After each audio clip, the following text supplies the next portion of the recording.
We are related to have Professor Ajay Kumar Sood as chair of today's event. With great pleasure, I invite Professor Sood to share his thoughts and address us on this special occasion.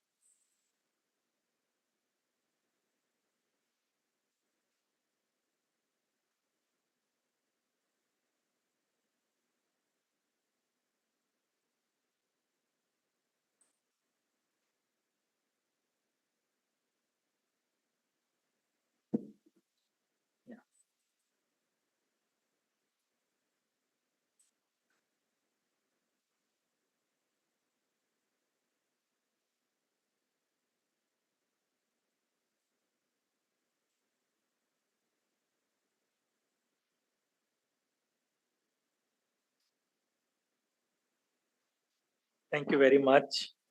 First of all, my apologies for being late by a few minutes, which was not in my control.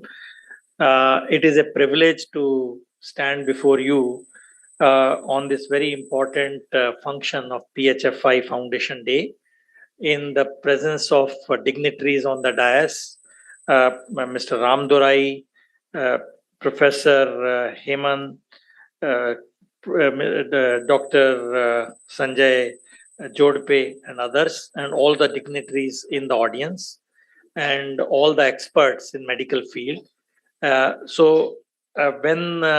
Professor Jodpe came to me requesting for coming for this event, I was very happy because I thought I'll use this occasion for some advertisement of what we are doing in the Office of PSA in the last few years. And so this few minutes, in about 13-14 minutes, I'll say a few things which are related to health. And this is from the point of view of just telling you what our plans are.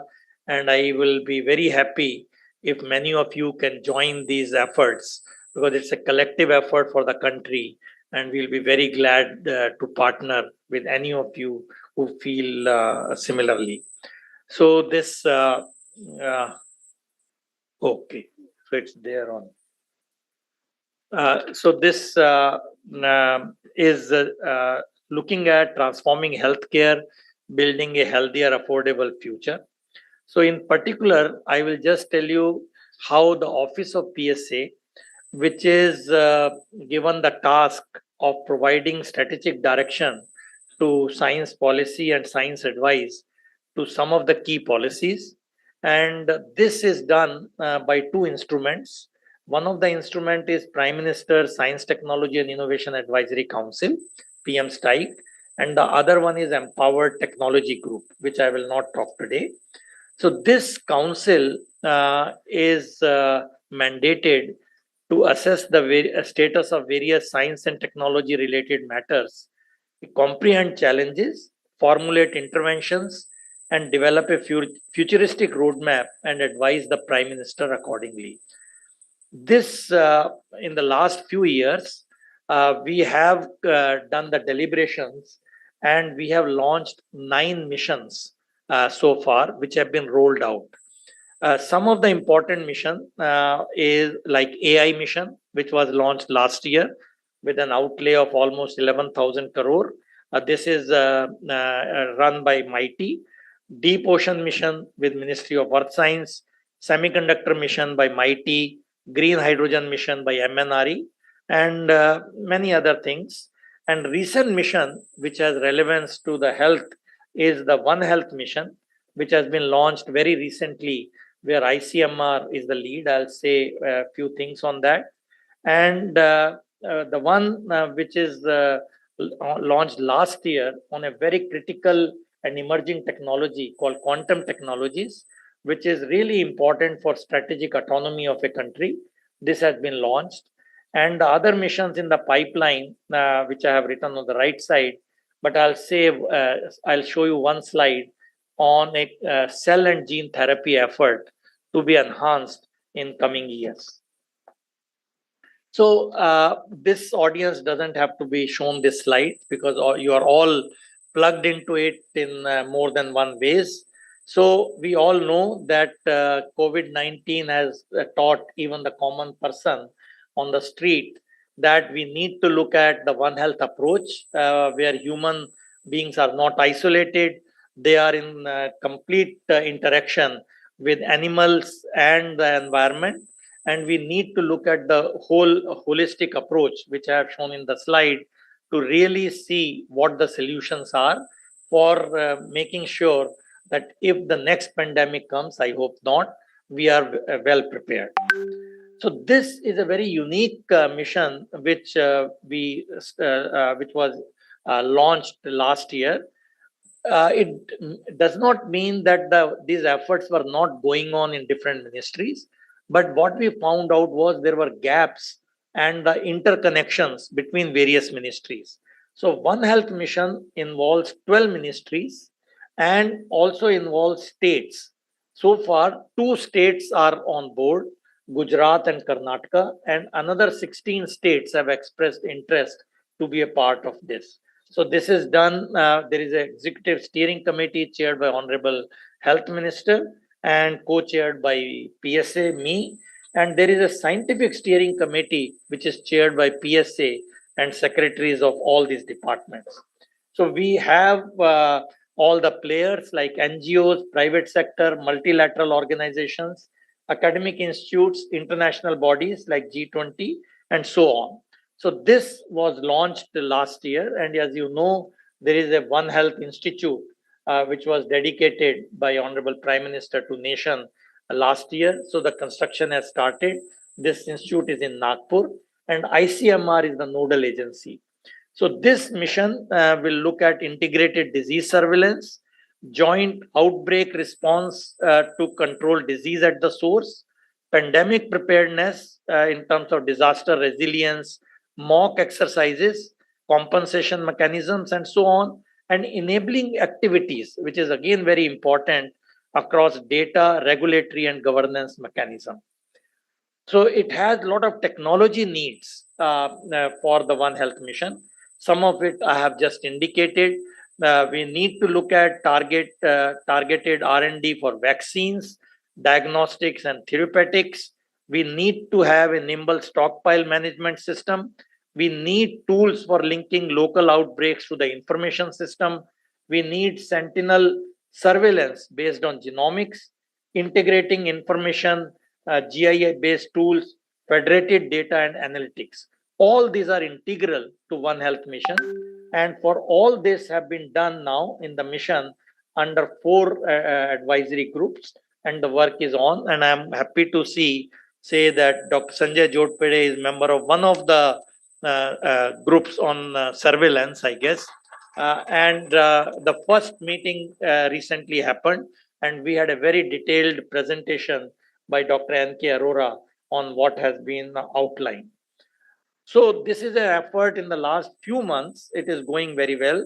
So first thing what we did, there are 22 BSL-3 labs in different ministries. So all of them have been now networked for cross-sector disease outbreak investigation.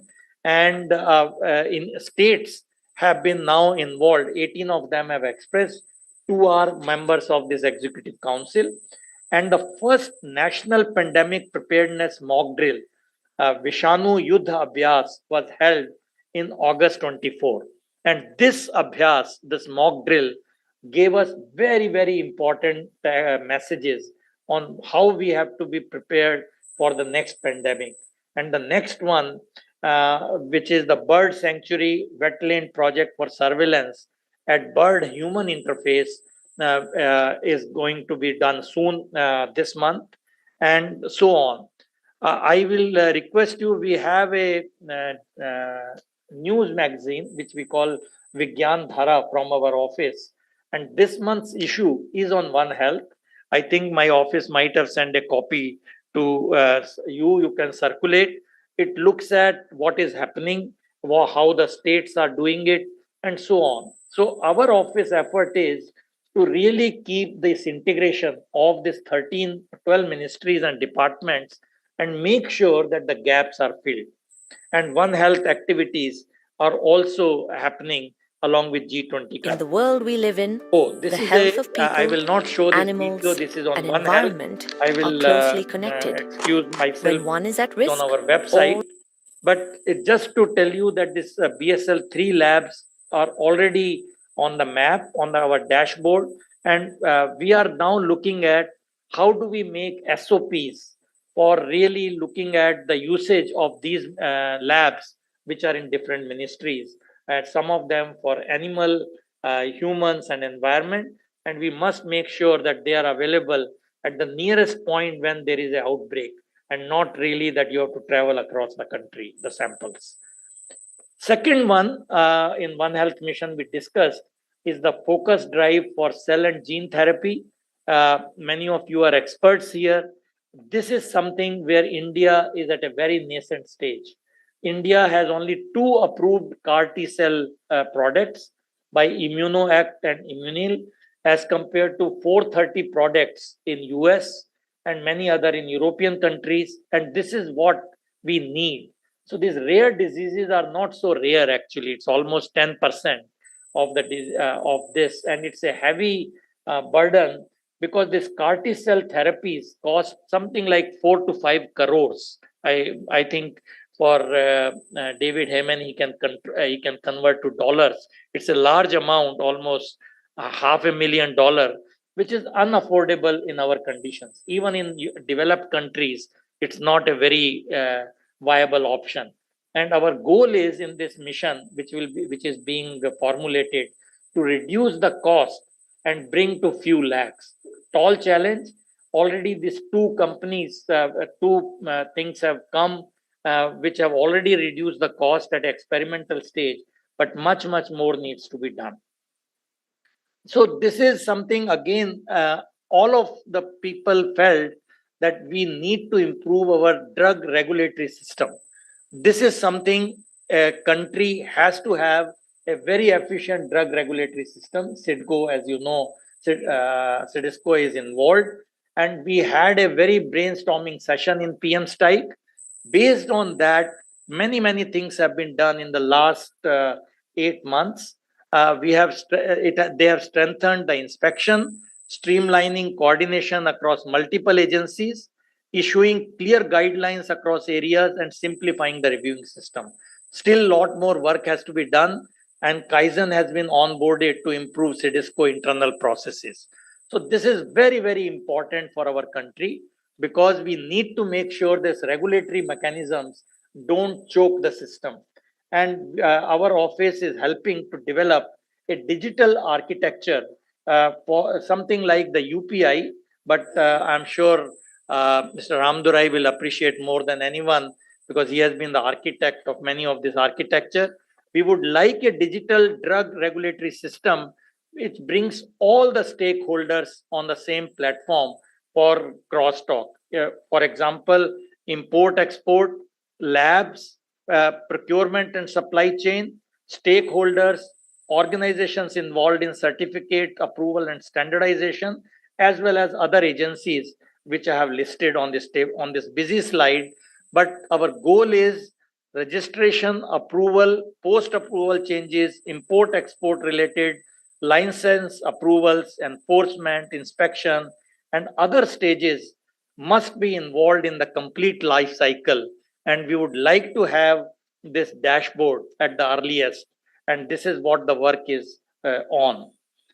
AI, there can't be a day when you don't talk of AI. Our office is heavily involved. Many of you must be involved.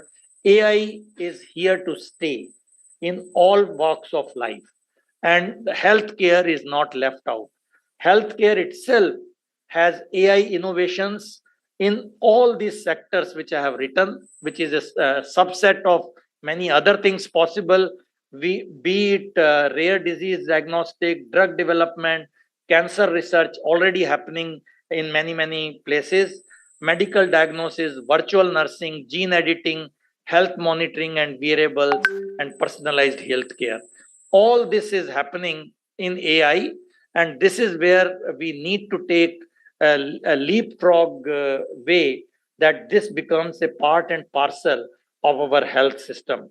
India AI mission, which is run by MITI at a cost of almost 11,000 crores, has done all the due diligence. Our office has been involved in formulating this. It has created compute capacity. It will have applications, startup financing, data sets which you need to train the models. Large language models are being developed in India. These are not only the open source LLMs, but to be developed in India, future skills and safe and trusted AI. So this is all happening. And the good news is that the Ministry of Education has also funded quite substantially 4 centers of excellence, one on healthcare, agriculture, sustainable cities, and education. So as we speak, these things are being rolled out, and there is a synergy between various ministries to make sure that we have minimal duplication. With this, I think I will thank you once again for this opportunity to share some of the things we have been doing. But as I mentioned, the purpose was to see if any of you would like to get connected with these efforts. We'll be more than happy. And I'm delighted to be here, especially when a stalwart like Professor Heyman is talking. So delighted to be here, and my privilege to be amongst you on this Foundation Day. Thank you very much.